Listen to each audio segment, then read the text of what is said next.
How can I help give a voice to my blind or visually impaired spouse? Come check out this video and I'll let you know. Hi, this is Corey from Blind to Billionaire, and in today's video I am going to talk about how you as a sighted spouse or loved one can help your blind spouse or partner or loved one have a better voice.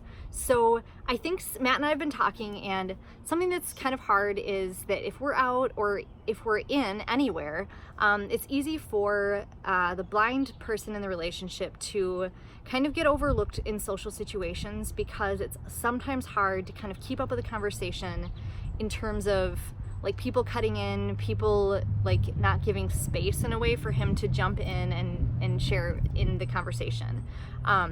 And so it's really important for me to help Matt have a voice and to help Matt develop a voice and to give him space to communicate.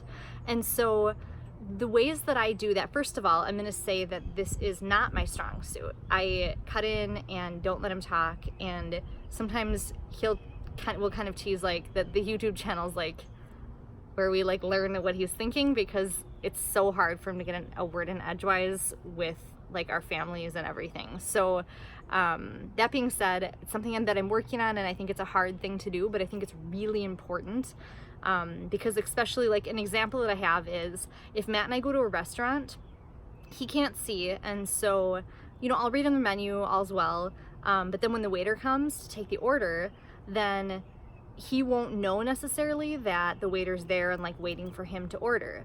So what not a great solution would be for me to be like, oh, he's gonna have the chicken Caesar salad. When what Matt and I do as a way to kind of counter this and to help him have a voice and to participate is when it's his turn to order, I just like tap his leg, and then he knows that it's his turn to order a drink or whatever, just so that he can more easily participate. Like today we had a turnover of renters, and so I was supposed to let Matt handle like a couple different topics with the renter, and I didn't really succeed at this. I sort of chatted our way through like the whole thing, and so like that was kind of a fail on my part where I didn't let him kind of talk, because it's hard because I'm the one with the paperwork. It was kind of a tough situation. So like that would be an example of like kind of a fail.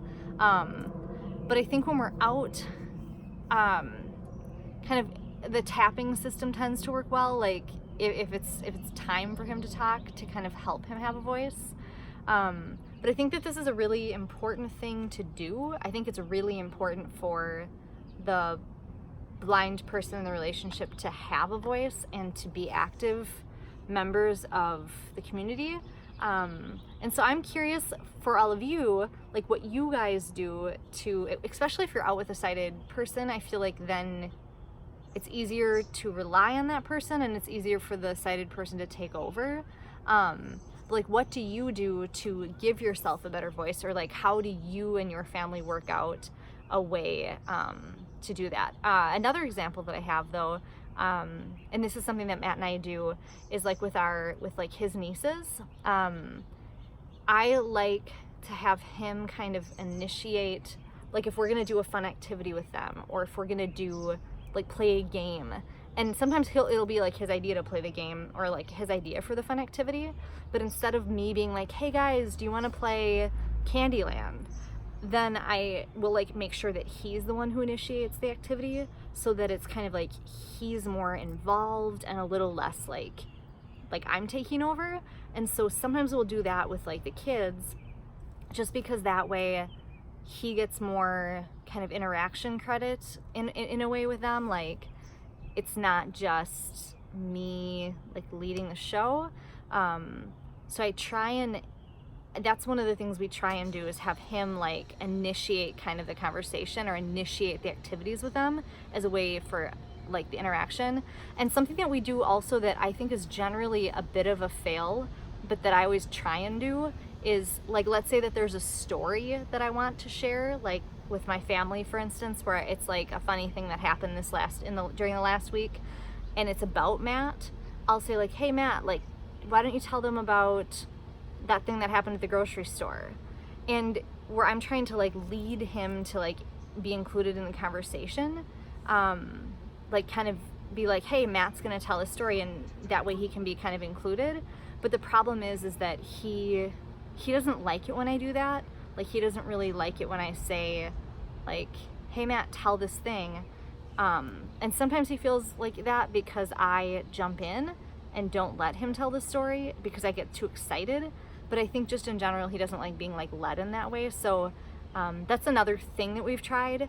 But I would love to know from you guys, like, how can I like better help him be included in conversation, or what can he do to better include himself? Because this is just a thing that we've been like talking about and thinking about. And I know like I asked Matt like, hey, what should I do a video about today? And he said that, and I kind of thought, I think he's saying this because this isn't my strong suit. And we both kind of struggle with like how to best include him. So thanks for watching. I hope that this is valuable and sparks some like good conversation for both of us to become better people and better in a relationship. And maybe for you guys to all think about this and how you do it. So thank you so much for being here. This is Corey again from Blind to Billionaire. Please subscribe. We are excited to hear your comments, so we will write back to you. Thanks for being here. Have a good day. Bye.